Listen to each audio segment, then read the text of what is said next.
तो फ्रेंड, आज हमें फर्स्ट ईयर के अकॉर्डिंग भौगोलिक चिंतन का इतिहास फर्स्ट पेपर ज्योग्राफिकल थॉट में कुछ टॉपिक पढ़ने जा रहे हैं। जैसे प्राचीन यूनानी एवं रोमन भूगोलवेत्ताओं और यूनानी भूगोलवेत्ता, इसके अंतर्गत होमर महोदय को पढ़ेंगे। देखते हैं प्राचीन यूनानी एवं रोमन भूगोल क्या होता है। तो पहले देखते हैं प्राचीन साहित्यकाल। आज विश्व भर में जिस भूगोल का अध्ययन किया जाता है वह मुख्य रूप से यूरोपीय चिंतन का ही प्रतिफल है।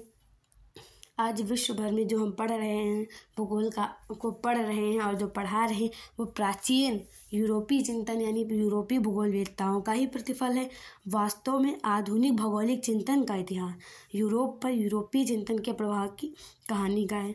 जो आधुनिक भौगोलिक चिंतन यानी कि जो आधुनिक भूगोलवेत्ताओं का इतिहास है वह यूरोपीय भूगोलवेत्ताओं से प्रभाव की कहानी ही, यानी उनका ही प्रभाव आधुनिक भौगोलिक वेत्ताओं पर पड़ा। देखते हैं शास्त्रीय स्तर पर एक क्रमबद्ध विषय के रूप में भूगोल का विकास मुख्यतः दो कालों में किया जाता है। यूनानी विद्वानों को दो भागों में बांटा गया, तो प्राचीन साहित्यिक काल, आधुनिक साहित्यिक काल।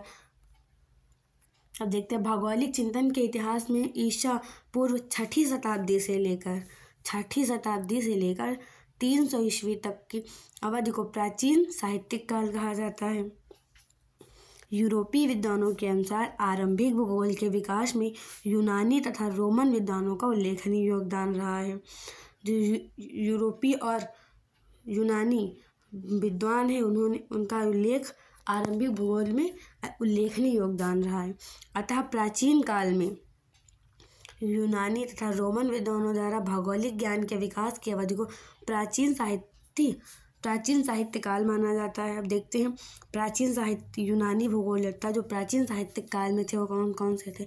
थेल्स, अरस्तु, प्लेटो, टालमी, अलेक्जेंडर वॉन हम्बोल्ड आदि कुछ प्रमुख यूनानी भूगोलवेत्ता थे। अब यूनानी भूगोलवेत्ताओं के बारे में जान लेते हैं।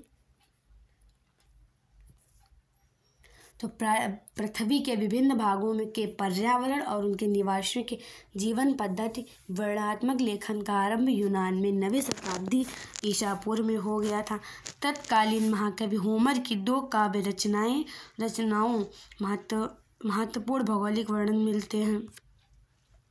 इसके पश्चात के वर्षों में थेल्स, अनेक्सिमेंडर, अरस्तु, प्लेटो, फोलिबिया आज प्रमुख यूनानी विद्वानों ने भौगोलिक ज्ञान को आगे बढ़ने में महत्वपूर्ण योगदान दिया। अब जो होमर महोदय हैं उनके बारे में डिस्कस करते हैं।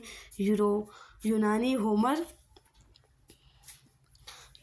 होमर महाकवि ने ईसा पूर्व 9वीं शताब्दी में दो महाकाव्य इलियड और ओडिसी की रचना की थी। होमर के ओडिसी नामक महाकाव्य में तत्कालीन यूनानी विद्वानों को ज्ञात विश्व की परिधि पर स्थित विभिन्न स्थानों और प्रदेशों का सजीव चित्रण मिलता है।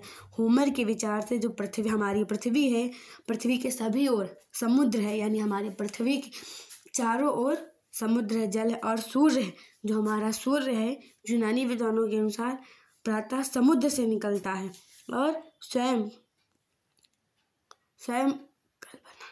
इस समुद्री जल में डूब जाता है। Thanks for watching my video.